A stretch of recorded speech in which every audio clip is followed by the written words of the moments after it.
Watch The Kennedys on The American Experience. Coming September 20th, thanks to the support of viewers like you. The programs you enjoy on WETA are made possible in part by Pepco, connected to you by more than power lines. And by the Fannie Mae Foundation.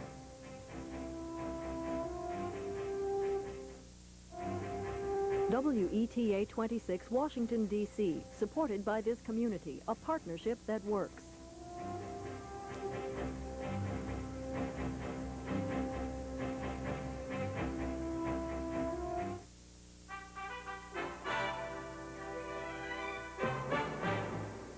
Good evening. I'm Jim Lehrer in Washington. And I'm Robert MacNeil in New York. After the news summary this Thursday, we examined two aspects of the Iran-Contra investigation. Has the Claire George trial compromised the CIA? And should the special prosecutor continue to pursue high officials from the Reagan administration? Also tonight, reports from Florida and Louisiana on the distress after Hurricane Andrew. Funding for the MacNeil Lehrer NewsHour has been provided by PepsiCo.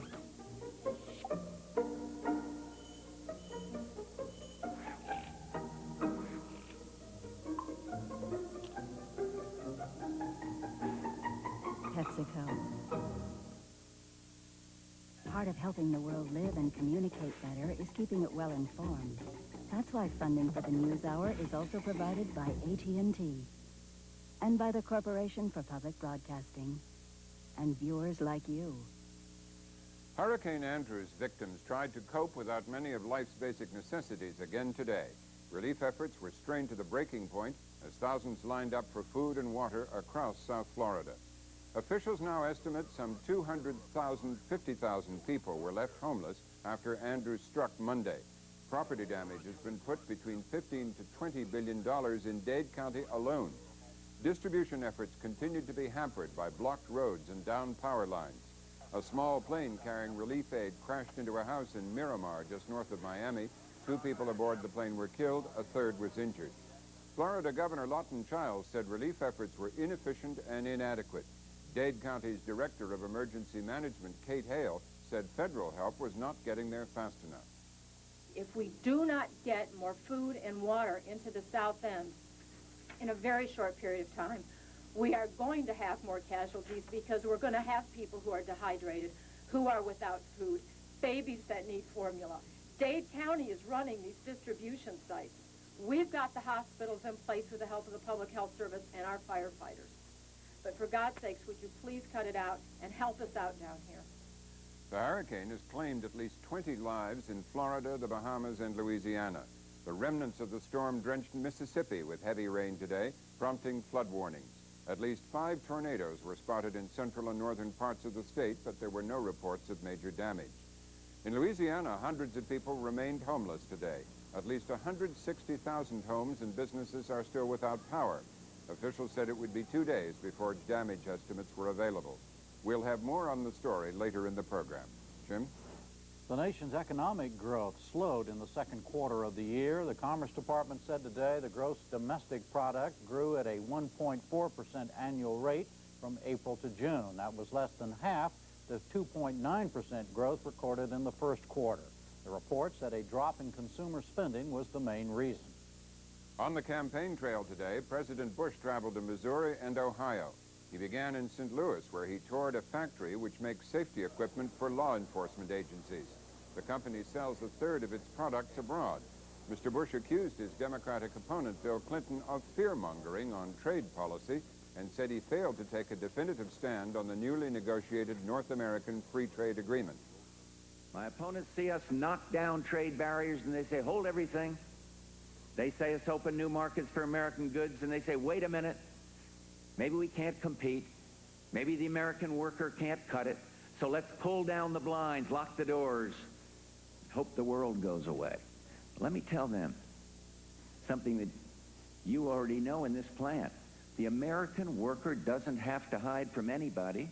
Americans can outwork, outthink, outcompete anybody, anywhere, anytime. Governor Clinton responded by saying that he supports expanding trade and investment. In the past, he said he also supports the concept of North American free trade, but wanted to analyze the impact of the new agreement on wages and the environment. Clinton and his running mate, Senator Al Gore, were in San Antonio, Texas today to kick off their latest bus tour. At a rally, Clinton criticized Mr. Bush's Houston acceptance speech and his economic policies. The thing the president did a great job of was blame Congress. He said, what do you expect us to do? We just had the White House for 12 years. It's all Congress's fault. If I'd have said stuff like that when I was a little boy, my mama would have spanked me. When George Bush sent his budget down this year, it was so bad, so totally without thought, integrity, that 3/4 of the Republicans in Congress opposed it. Now, he didn't tell you that in Houston, did he? Vice President Quayle and Governor Clinton traded accusations about financial contributors today.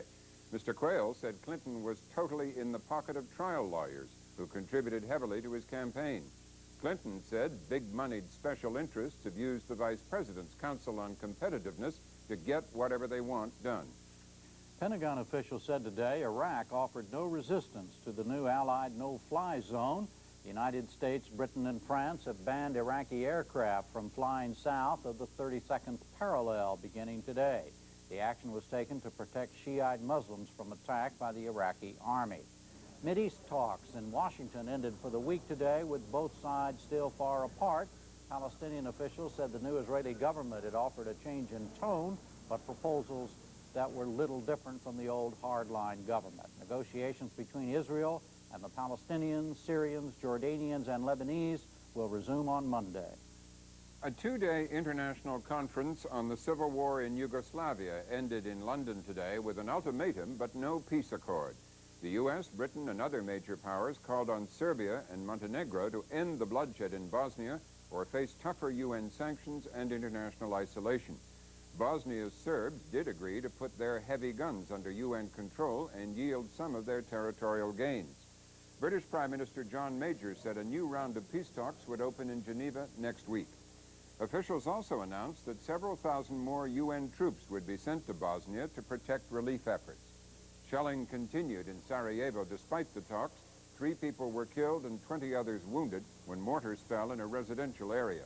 It was, by Sarajevo standards, a relatively quiet day.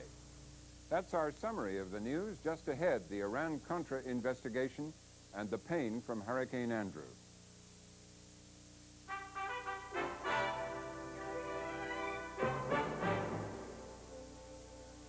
The search for villains and justice in the Iran-Contra case is our lead story tonight. It is there because of Claire George, the former chief of Central Intelligence Agency's clandestine service. He was tried in a Washington federal court on charges of lying to Congress about various aspects of the Iran-Contra affair. But the jury deadlocked and was unable to reach a verdict. Yesterday, the judge declared a mistrial. The arguments over the George case are more than legal and are only a part of the larger debate about the Iran-Contra prosecutions. Our examination of it all begins with the trial itself and with a reporter who covered it, Time Magazine's chief national security correspondent, Bruce Van Voorst.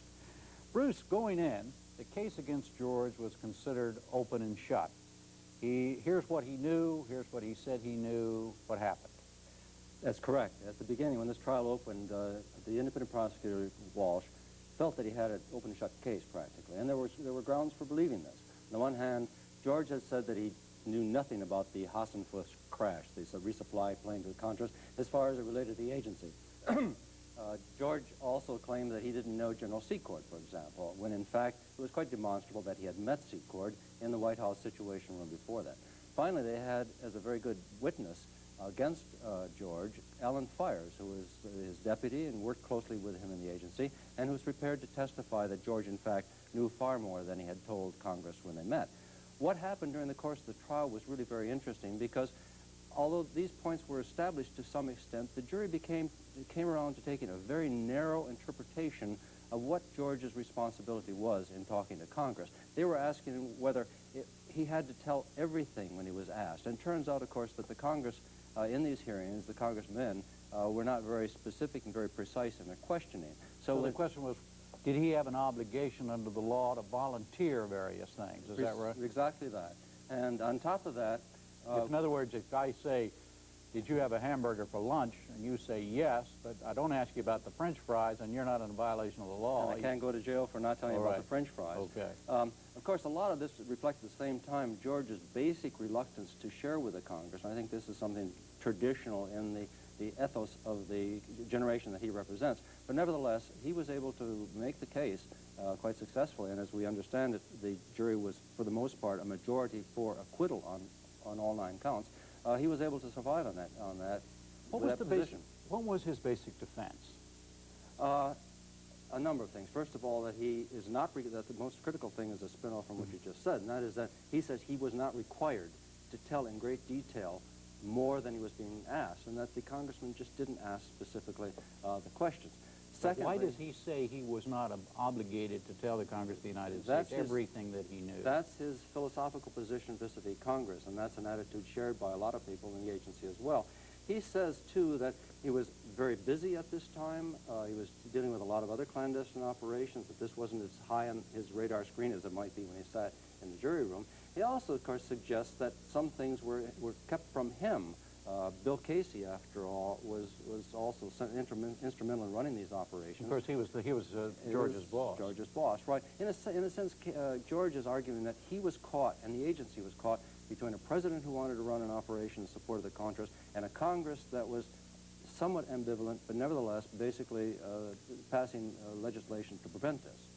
Well, did it go around, did the final fact that the jury couldn't reach a decision, was it on the basis that not so much whether or not he did it, but whether or not it was a violation of the law that he did it? In other words, what he was charged with doing. That's specifically right, because the jury just decided that in this very nuanced area, the gray area of what he was supposed to tell Congress, that he had in fact fulfilled his constitutional, his legal responsibilities.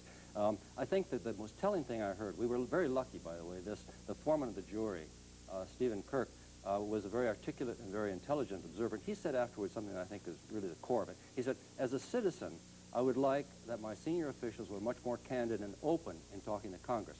As a juror, I cannot expect it, I have to give him the benefit of the doubt with respect to whether he fulfilled this particular man in this particular case. That's exactly right. Yeah. All right, now, is this a real thing, this decision to retry him again beginning October the 19th?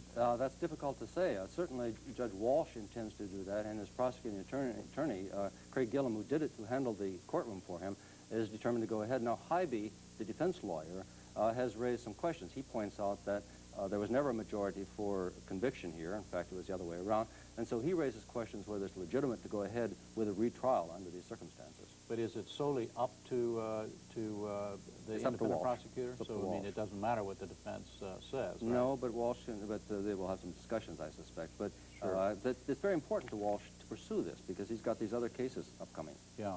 Well, look, let's bring into the discussion now former CIA Director William Colby and former Democratic Congressman Michael Barnes, who chaired the House Subcommittee on Western Hemisphere Affairs from 1981 to 87. He held hearings on the Iran-Contra affair and helped instigate the congressional investigation of it. First, Mr. Colby, do you believe that the prosecution against Claire George should now proceed? I do not think it should have started. I think you're seeing here a jury doing that one thing that a jury is for, not automatically to apply a decision, but to use its good sense of the community as to whether this man should be convicted. That's what they felt. They looked at it as human beings. They said, no, he should not be convicted. This was a major political fight between the Congress and the president.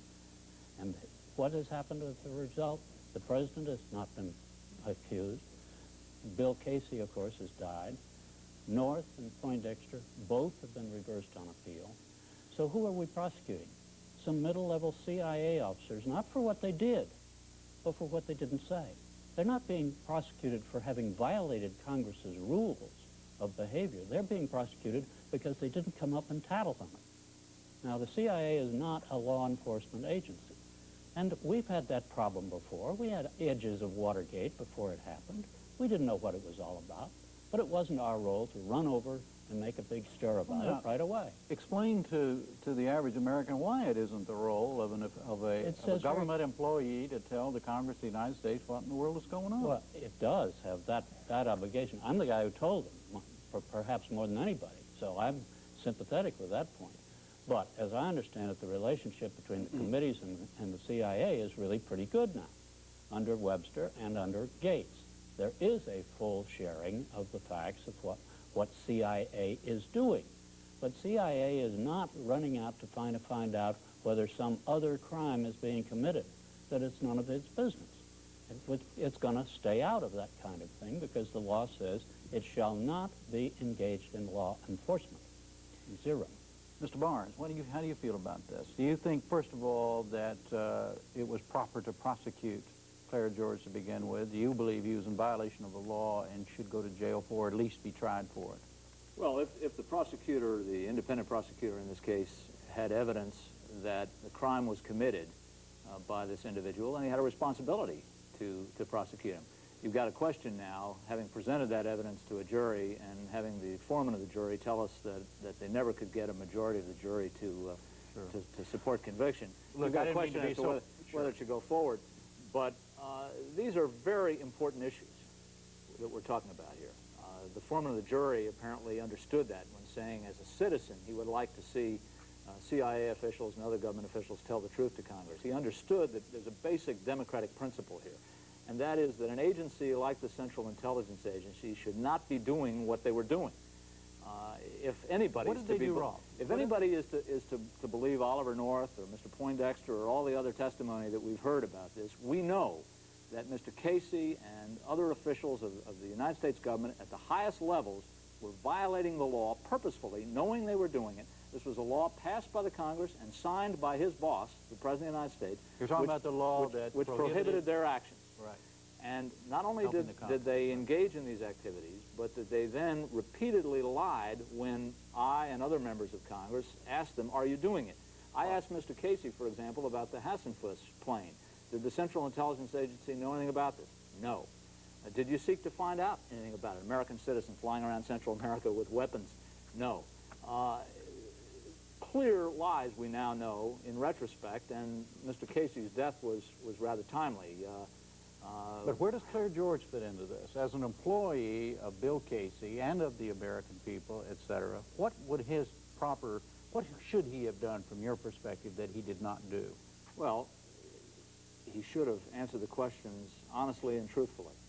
If democracy means anything, it means that the elected representatives of the people, the President of the United States and the members of the Congress, have responsibility to oversee the FBI and the Defense Department and the Central Intelligence Agencies and others. And there's no way they can do their job if they're lied to repeatedly as they were, as we were repeatedly with respect to this policy all through the 1980s. Mr. Colby. We're still talking not about what CIA was doing. We're talking about what Oliver North and Poindexter and various others on their independent off-the-shelf operation. Casey may well have been involved in that, but he clearly said, you guys stay out of this. The CIA, you stay out of it. And there are only about 2 or 3 instances where North asked that one of our people pass a message, a couple of things like that. Now, the CIA realized that something was going on at a very high level in the American government, supported by the President, and it wasn't going to get in the middle of the fight between the Congress and the President. And that's why they pushed the subject away as far as they could. And you think that was wrong? You think that... well, it was wrong when they were asked about it. Many of them were asked directly about it, and they misled the Congress purposefully. That can't be disputed here. Certainly Mr. Casey, and I don't disagree with Bill Colby, for whom I have enormous respect. I agree completely that Mr. Casey and others above the level of Mr. George were the ones responsible. So why stick it to George? No question about that. The dividing line is very clear here. You don't lie to Congress. My good friend Bill, everybody's good friends here. All right, but that's not tattling to Congress when you are asked by Congress for specific information, if you know it. The only way that congressional oversight of covert and clandestine operation means anything is if there's a responsibility to tell the truth. Of the agency's activities, yes. But as for anything else that the agency may know of, then I think there's a little doubt as to exactly how forthcoming they really have to do. If but they that's know it, the they have to sense tell it, that the jury had. The jury had the sense that, yes, these probably were not true. But nonetheless, should this man be convicted? And the majority of them said no. Your use of the word tattling I found interesting as well. I mean, is it your position and the agency's position that... I can't speak for the No, I agency. know, okay, your position, that the CIA is a division of the executive branch and anything they tell the Congress is in fact tattling? No, of course not. They tell the Congress all about their own activities. They give it to them in detail, line item requests about what the CIA is doing all over the world in the different countries, how many people, how much money, all the rest. They tell them exactly what they need to know. So there's no hesitant on reporting about CIA's activities. You said the other things that you think. Yeah, there's the other aspects of things that are going on. There obviously was a reticence and unwillingness to get between these two large forces, the Congress and the President. What would you tell a CIA employee or a potential CIA employee watching this now, what his or her responsibilities are, if asked a question in a similar situation? Remember who they were lying to. They were lying to the Intelligence Committee. This is the committee that has the responsibility for overseeing their activities and for developing their budget and everything. They were lying to the people in Congress in secret. These are not open sessions with television cameras. They're misleading the very people who need to know what's going on. Their responsibility to the rest of us in the Congress, the other members of Congress, is to know what's going on so that, because the Congress is delegated to that small group of people for whom everybody has respect because these are people of high integrity and whatnot. You've got the job of overseeing the CIA. It's an important responsibility. If the CIA then comes in there and misleads them repeatedly, as happened again and again with respect to this policy. Talk to Lee Hamilton, who was chairman of this committee during this time and was a witness in some of these trials about how he was directly misled. Mr. McFarland pled guilty to lying to me about this policy.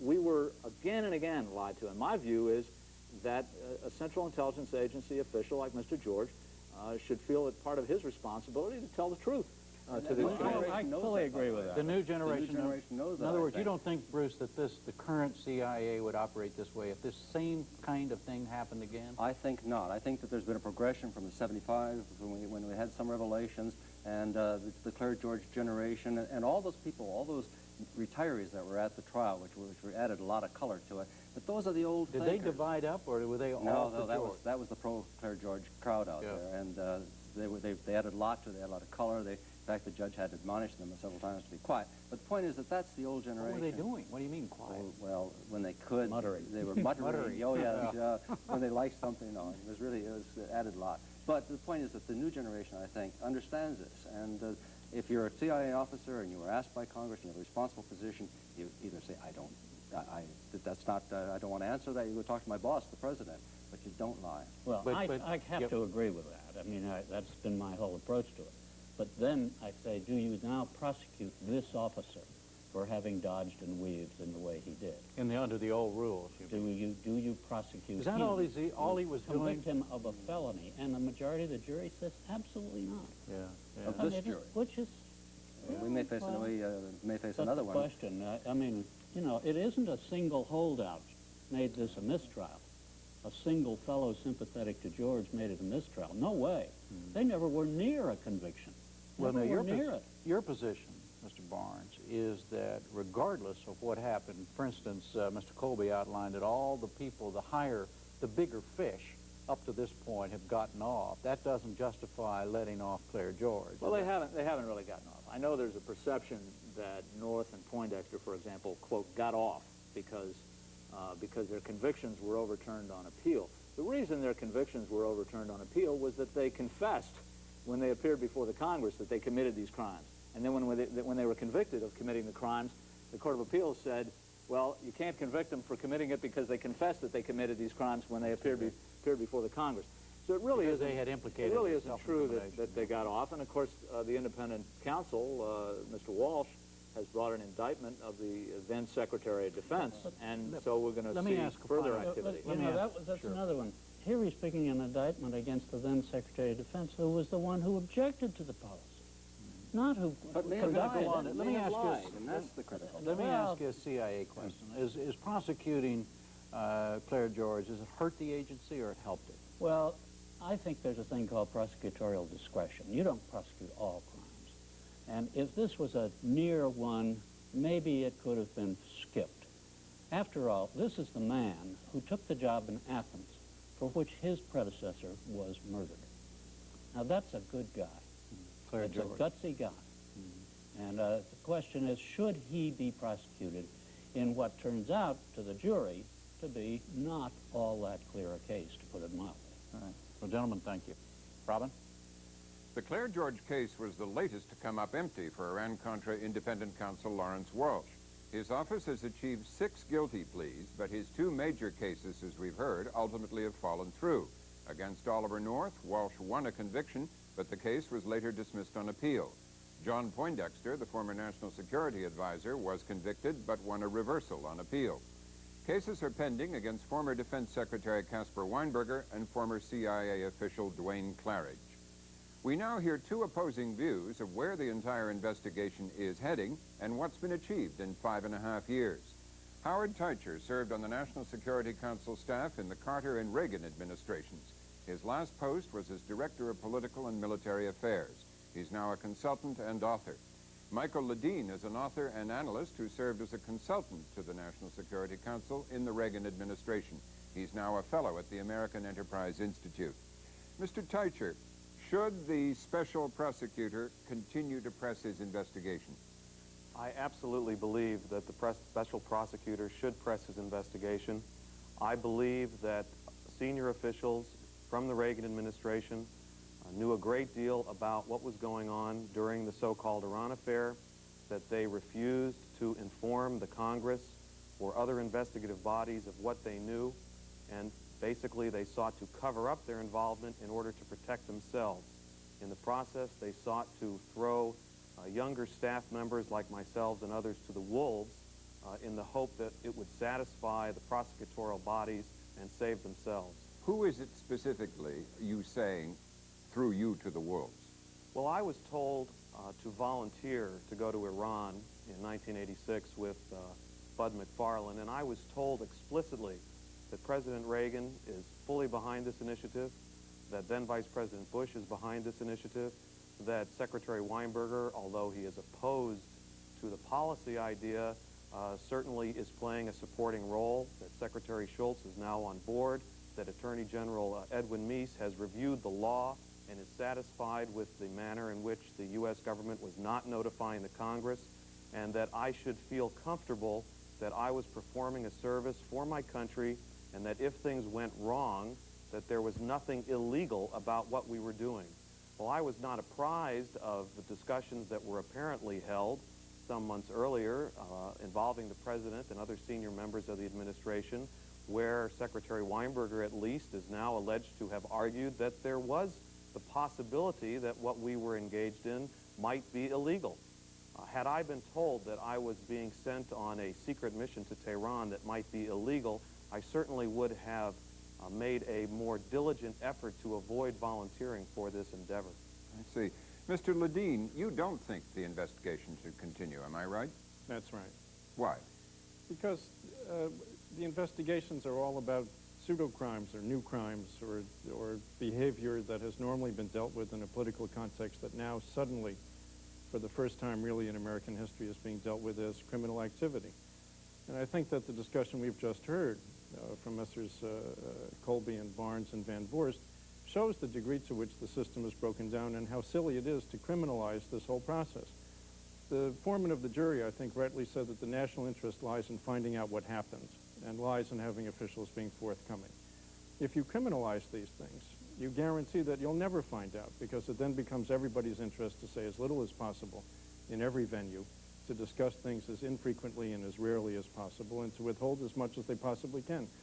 Look, Michael Barnes was talking about illegal activity, but no illegal activity has ever been alleged by the special prosecutor.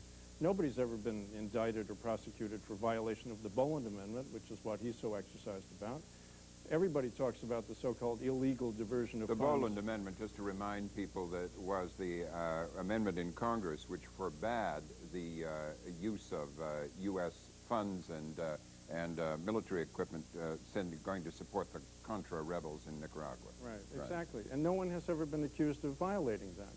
nor has anybody ever been indicted for the diversion of money from the sale of weapons to Iran to the Contras. And in fact, the Swiss government just last week told the American government to take a flyer on that. They will not turn the money over to the American government. So what's being punished here and what people are being prosecuted for are things they've said. And if you ask people enough questions, eventually they're going to say something that's different from what they said before. In the Claire George case, I must say, he's a person I'm not fond of. But this is a guy who was dragged before Congress, forced to testify in October of 1986 in a moment of total panic, when Casey's health was failing, when McFarland didn't remember what was going on, when North was generating new chronologies every few hours, and he didn't know exactly what happened. And they were then informed that no CIA official could go and testify with a lawyer present. They were all on their own. Well, in this kind of situation, it's only logical that someone would say as little as possible, and that he would be confused and say things that in retrospect, in calmer moments, he wouldn't. Our interest is in finding out what happened. The remedy for the kinds of behaviors that Howard rightly complains about is political. People should be fired. They have been fired, and that's the right way to deal with it. Mr. Teicher, can any higher responsible official from the Reagan administration, responsible for the actual policies which were illegal, can he be, who you see as a legitimate target now, can anyone still be exposed and punished if if Walsh continues the investigation? Well, yes, I do believe that Secretary Weinberger has been alleged to have had knowledge of activities that were going on and had argued strenuously against them. And in hindsight, I wish I had argued against them. But when he later appeared before investigative bodies, he flat out lied about what he had said, what he knew, and what he had done. It strikes me as a former member of the National Security Council staff, and knowing who else participated in the meetings that Secretary Weinberger would have participated in, including the Secretary of State and the Director of Central Intelligence, the Attorney General, the Vice President, the President, the National Security Advisor, that they were also privy to the information that Weinberger was asserting. I think that the really... Are you saying that Walsh should go ahead with his prosecution of Weinberger and then go after all the other people you've just mentioned and try and prosecute George Bush, and he can't Casey because he's dead, and Ronald Reagan and the others you've mentioned? My point is not Edwin Meese? My point is not to go after individuals. My point is to go after officials who held positions of responsibility. In a crisis, they abdicated their responsibilities in order to try to protect themselves at the expense of others, and may, in the process, have lied to the lawful authorities about their behavior. So you would still be going after them, picking up on Mr. Ledine's point. You think they should still be going after them for what they said, not for what they did in arms sales to Iran or in diversion of proceeds to the Contras? That's correct. I think that the real issue before the country here, and it's an issue that's being joined, I believe, in a disjointed manner in the campaign, is the relationship between the executive branch and the legislative branch. I experienced 10 years of government service and a tremendous amount of hostility between the executive branch and the legislative branch. Let me come back to that in a moment. I'd just like to ask Mr. Ledine what he thinks about your belief that these various officials should be prosecuted, and they are obviously the ones I just named. Well, I think it's crazy to prosecute them because the things for which they would be prosecuted are the same silly things for which so many people have been and are still being prosecuted, which is statements made in very difficult circumstances to Congress. Well, but is that silly to prosecute somebody for misleading or lying to Congress? If you can prove perjury, if you can show that somebody deliberately came to Congress and deliberately misled them and lied to them, then I think that's worth prosecuting. But what's being alleged here is not that. Claire George, as far as I can tell, wasn't accused of perjury. And there is no perjury conviction to date. The only thing that people have been convicted for or pleaded guilty to is making false statements to Congress. And that strikes me as not worth the 10, 20, 30, 40, 50 million dollars that Judge Walsh and his people have spent. Mr. Teicher, it's disproportionate. Not worth it, Mr. Teicher? Well, I don't agree with Michael. I think that what has occurred here is a pattern of behavior between the executive branch and the legislative branch that has created an environment where senior officials and senior members of their staffs who testify before Congress increasingly are wont not to be candid with the Congress and do not try to establish a policy that the Congress has a stake in.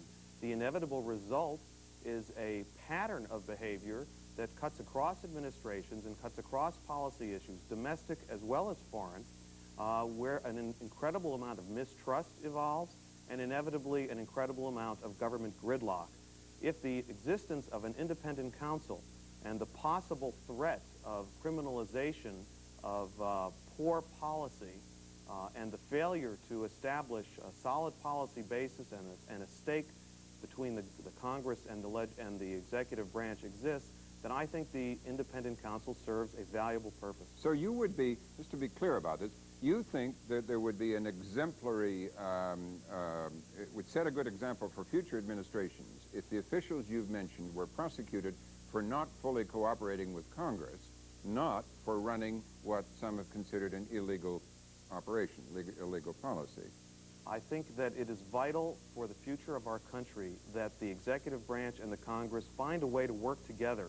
Even though there'll be disagreements, they have to work together. And I do believe that the exemplary prosecution of people who were dishonest and disingenuous with the Congress and are prosecuted for it will make it more likely that future officials will not so behave in the disinterest of the United States. So, Mr. Ledeen, I know you don't agree with that because you've said so, but is there still a conspiracy to be uncovered in the Iran-Contra case by the special prosecutor, do you think, Mr. Ledeen? Well, I think if he couldn't have uncovered it after 5 or 6 years and $40–50 million, he's not going to uncover it even if it is there. But I want to come back to this Congress and executive branch point. If you make the executive branch subject to constant prosecution by special prosecutors, in essence named by Congress, what you achieve is not good policy and better relations. What you achieve is the hegemony of the Congress. Now, in this story, if we had a real policy debate, that is, if the whole question had not been criminalized from the outset, we would have found, for example, that congressmen have lied innumerable times about all these policies, as they lied, for example, about their knowledge of the mining of the harbors of Nicaragua, as has now been proven. They all knew about it on the Intelligence Committee staffs, and they publicly said they didn't. Are they now going to be hauled up before special prosecutors and prosecuted for lying to the public? No. These are, these are political problems. They have to be dealt with in a political context in political ways. Okay, well, finally, Mr. Walsh, Mr. Ledeen, the special prosecutor says he is going ahead with another trial of Claire George, and he's going to press ahead with his prosecution of Caspar Weinberger. What will be achieved by this? What will be the result of this, do you think, of going ahead with it? Well, I think what will be achieved is that people will be pauperized and subjected to terrible stresses and strains for another year or two until finally it runs its course. But I doubt that any great public enlightenment is going to ensue, and I'm certain that better policy will not ensue because the criminalization of all these questions makes it impossible to raise the real policy question. Mr. Teicher? Well, I personally don't believe that Claire George should be tried again. I think that the statements that came out today from the jury clearly indicated that the majority of the jury felt that he should have been acquitted, and I don't believe that on an individual level and as someone who was personally subjected to a considerable amount of investigation and a large amount of legal fees, that he should be further victimized. However, I do believe that if there is a trail that might suggest there was a conspiracy that the senior-most members of the National Security Council staff participated in to prevent the president from being damaged in any way, to suggest that he didn't know that the arms to Iran might have been illegal. If that's the case, I think that has to be investigated to the end, and that all the senior officials involved should have to bear the burden of their behavior in the wake of the Iran affair. Okay. Well, we have to leave it there for now. Mr. Teicher, Mr. Ledeen, thank you. Jim? Thank you. Still to come on the NewsHour tonight, reports on the aftermath of Hurricane Andrew.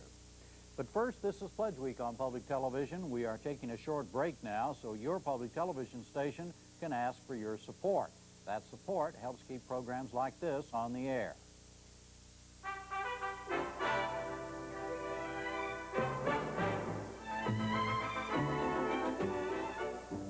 You know, these days it isn't always easy to know whom you can trust, and you never know who's giving you the straight scoop with no frills, bias, or hidden agendas. The MacNeil-Lehrer NewsHour attempts to demystify daily events by bringing you the real story as told by experts in the field. Now, if you've been watching the NewsHour for any length of time, you know you can rely on Robin, Jim, and WETA to put the facts first and bring you solid information you can count on. At WETA, we are very proud of this award-winning program. Your pledges helped get MacNeil-Lehrer started years ago, and your pledges now will keep this kind of intelligent presentation of daily news available. So call 703-379-1300 now and make your $40, $50, or $60 pledge. And when you call with a pledge of $40 or more, you can request this distinctive mug as a thank you gift.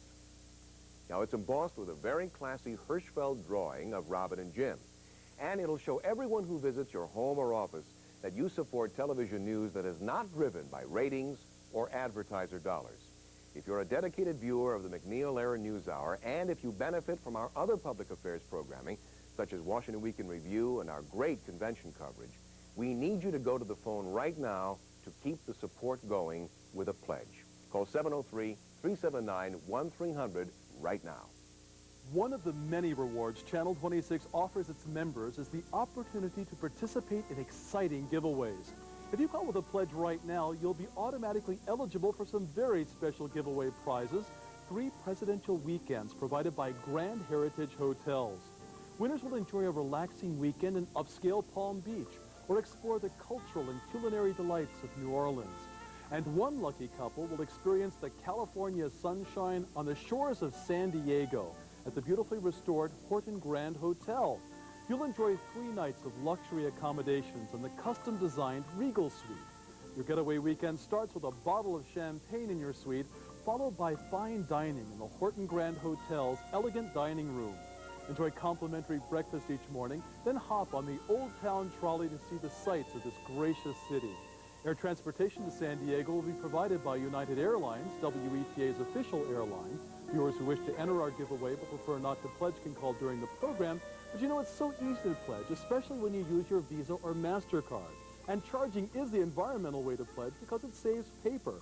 So call 703-379-1300 right now and enter WETA's August giveaway. The best way to show your support for the programs you watch on Channel 26 is by calling 703-379-1300 and making your pledge right now. It won't take more than a minute or two, and it'll never be easier. Get out your Visa or MasterCard, go to the phone, and tell our volunteers that you want to charge your pledge. It's quick, easy, and it makes you an instant member. Or you can pay for your pledge by check when you receive your notice from WETA. Choose whichever method is best for you, but don't wait. Give us a call right now at 703-379-1300.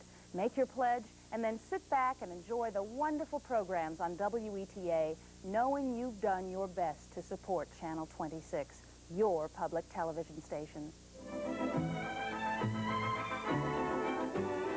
I'd like to thank everyone who called during this break and remind the rest of you that there is still time to go to the phone with your pledge. When you pledge $40 or more, you can request this handsome MacNeil-Lehrer mug with a Hirschfeld drawing of Robin and Jim embossed right on the front. Show your friends and neighbors that you support quality news and public affairs by making a commitment to Channel 26 now. And don't forget that everyone who pledges is also eligible to win a trip to Palm Beach, New Orleans, or San Diego. Don't wait another moment. Call 703-379-1300 with your pledge and do it right now.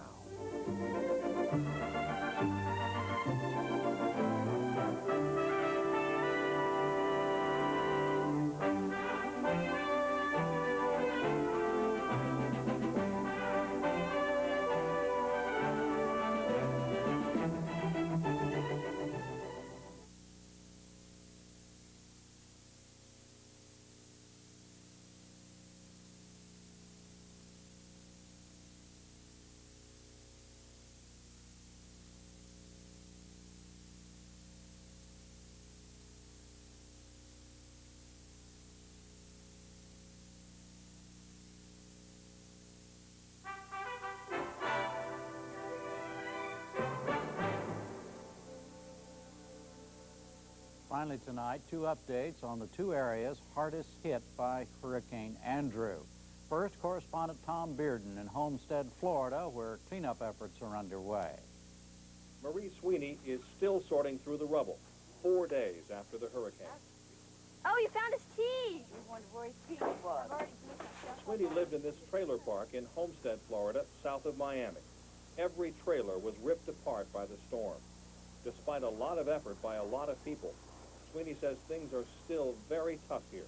You can't get groceries, we can't get no water, you can't get no lumber, no ice, you can't even find lumber to repair what you've got here. You know, that you can fix back up so you can live. Just across the way, neighbor Norma Haskins is also separating the salvageable from the garbage. We're desperate. We are very desperate. We need this water, we need ice. There's people out there need clothes, anything and everything. The basic stuff that you rely on. Everybody needs it. We'll come flow water down, we'll bring you down some water for y'all. Great, thank you. But some help has been getting through, like these volunteers distributing water and canned goods. We got some more things left. We got some raisins left. Oh, can opener. If you have any children, we got some juice in there for baby if you got it. And as if they didn't have enough problems, Haskins says they've had to be on guard against looters. They've been trying to come in. We're all, well, most of us are armed. I've got my little gun. I ain't used it before, but I'm willing. And we just shoot them off. I mean, we called the police about the looters and told us, hey, if you're armed, you've got to protect yourself. And we're going to do that. You frightened? I don't know where we're going to go from here. I don't know what we're going to do or how to start, how we're going to clean this up, where we're going to put it all. Protecting property from looters is one major reason why the National Guard is here. But some survivors believe they're posted in the wrong places. Personally, I think they shouldn't be directing traffic. I think they should get volunteers to do that maybe and have them out in the community working a little bit more. Because all the ones I see are directing traffic at intersections or working lines at shopping centers. And although you need security at the shopping centers, I don't think you need the entire National Guard there. Guardsmen are stationed at shopping centers like this one to keep order. People line up by the hundreds to get one of the most precious commodities around here these days, ice. One back for Hank. Get it as quick as you can. Let's go that way. Ice will continue to be precious until electric power can be restored. But the utility systems have suffered massive damage. In some places, there are more poles down than left standing. Nobody has any reliable estimate when the power might be restored. The same holds true for water. Ken Cesark says the water department has tens of thousands of broken pipes to track down. What we're trying to do is locate each one. We're going meter to meter, which is house to house, business to business, trailer park to trailer park. Locate every meter, see which meter has got flow going through it, and either repairing it or turning it off for the time being. We need to build pressure up so we can energize the city as far as the water goes. And once we get energized, we can treat it. People can have some drinking water, and it won't be such an ordeal. You know, something so little as water we take for granted every day. And, you know, it's like more than gold. You know, it's worth more than gold. The destruction goes on for miles along Highway 1. Every building damaged, many beyond repair. As one local official put it, in some places it might be better to bulldoze everything to the ground and start over. Now our second report by Betty Ann Bowser of public station KUHT in Houston. It's from Louisiana's Cajun country, where people are just beginning to discover how much damage the hurricane did. As if things weren't already bad enough in the oil industry, rig worker Robert Forrestal came home today to find that Hurricane Andrew had left him with nothing. Let's hope maybe I can get some help from somebody. He will stay with friends. Eventually, he will look for another place to live. But right now, he's worrying about who will help him do that. They said they're supposed to have some kind of financial aid or something for the people who lost everything. That's what we're trying to do now, find out where that's at. But nobody knows anything in Franklin. 87-year-old Pearl Gando also came home today and found no electricity, no running water, no food. Who are y'all, the Red Cross people? No, ma'am. We're for public television. Oh, that's what you are? I thought y'all was the Red Cross. No, ma'am. The Are Red you looking Cross. for the Red Cross? Yes, ma'am. Sure is. So they're supposed to help people. And Edward Mayon, a shrimper, came home just 4 days after his wedding. And this is what he found. I had all this boarded up and somebody broke in and took everything out of it. What did they take? TV, stereo, microwave, icebox stove, everything's completely gone. There were homecomings like these all over south central Louisiana today. Throughout the region, people tried to buy gas, to walk their dog, to clean up their convenience store, to do anything that made them feel like life would someday be normal again. Dottie and Brother LeBourgeois surveyed the damage in their 100-year-old home, the home where 3 generations of LeBourgeois have grown up. Look, my new wallpaper burned. Look. Yep. Burned. The Ceiling tiles. down. Put the water in the light fixture. The LeBourgeois are sugarcane farmers. For nearly 80 years, their family's fortunes have depended on the only cash crop people have in the rain-rich low Cajun country. Like his neighbors up the road, Brother is worried about who's going to help him now that 50% of the October sugarcane harvest has been destroyed by Andrew. We've had freezes the last 2 years and had some damage before that, so it's going to be difficult. This is the 3rd year in a row that we've having problems. Brother and his family say they hear that help is coming.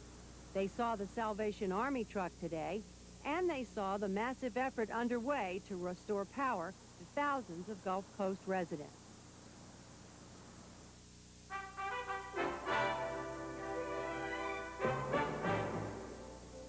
Again, the main stories of this Thursday. Hurricane relief efforts were strained in Florida as local officials tried to cope with an estimated 250,000 people left homeless.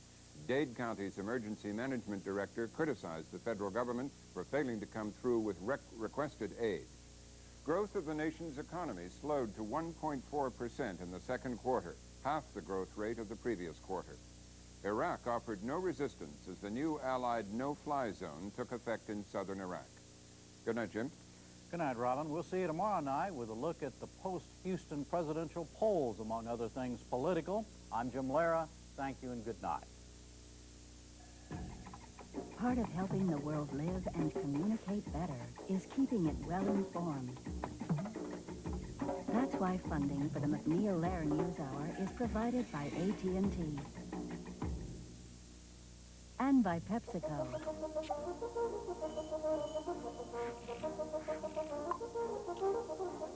PepsiCo. And by the Corporation for Public Broadcasting and viewers like you.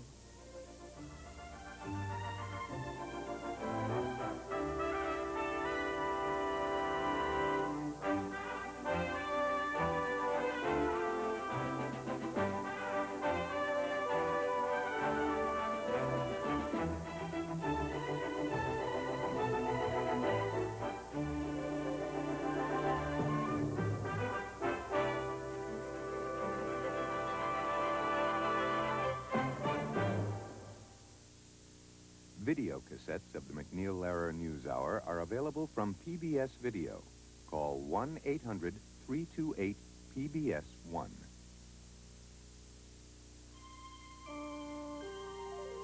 This is PBS.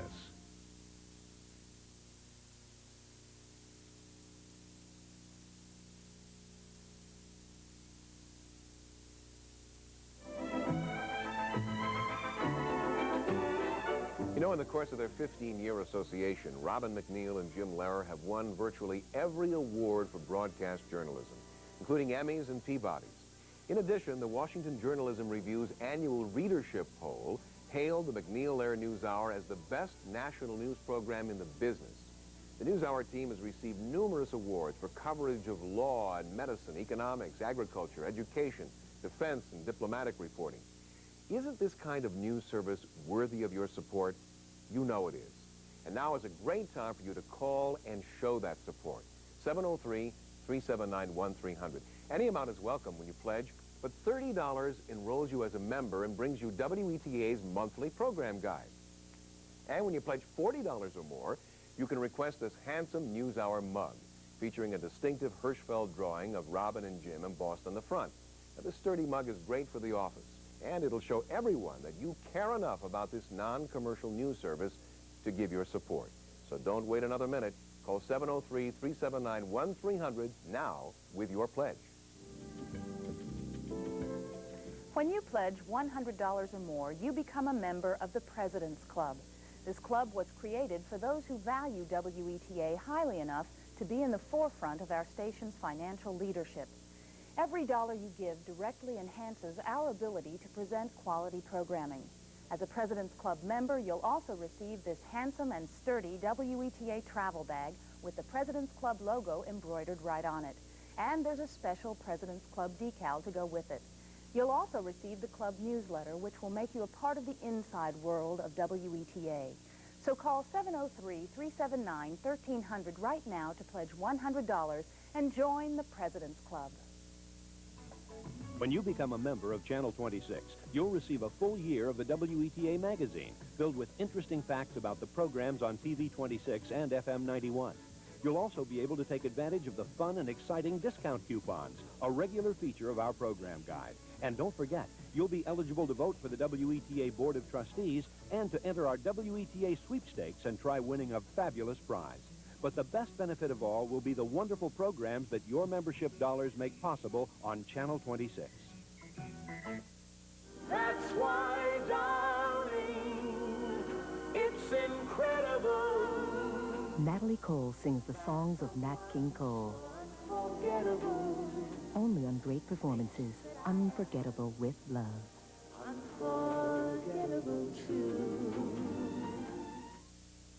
Here at WETA, we love to get postcards, especially when they're from our happy giveaway winners. And when you call with your pledge, you'll automatically be entered to win one of 3 luxurious Grand Heritage Hotels presidential weekends. Enjoy a jaunt to the clubs of New Orleans or a stroll on the beaches of America's Cup host, San Diego. And one of our winners and a guest will enjoy a luxurious 3-day, 2-night stay in the presidential suite of the historic Brazilian Court Hotel located in the very heart of Palm Beach, Florida. You'll dine in the elegance of the Brazilian Court restaurant, complete with a bottle of fine wine. Your days in the sun will include breakfast in your room and lunch or brunch in a courtyard filled with tropical flowers. Enjoy a dip in the heated pool, a day trip to the nearby beaches of the Intercoastal Waterway, or shop on Palm Beach's famed Worth Avenue. Transportation for this wonderful prize is provided by United Airlines, WETA's official airline. Viewers who wish to enter our giveaway but prefer not to pledge can call during the program, but it's so easy to give, especially when you charge it on Visa or MasterCard. So go to the phone right now, give us a call, 703-379-1300 with your pledge. Remember, the next postcard we get could be from you. WETA is a community broadcast station, and therefore you don't need cable to receive it. Now that means everyone in the Washington area can tune in at the touch of a button. So when you support Channel 26, your pledge benefits the entire community. Low-income families, seniors, children, and anyone who can't afford cable reap the benefits of your generosity to public television. Now, that has to make you feel good. So if you're not a member, call 703-379-1300 now with a pledge. Help others learn more about the world.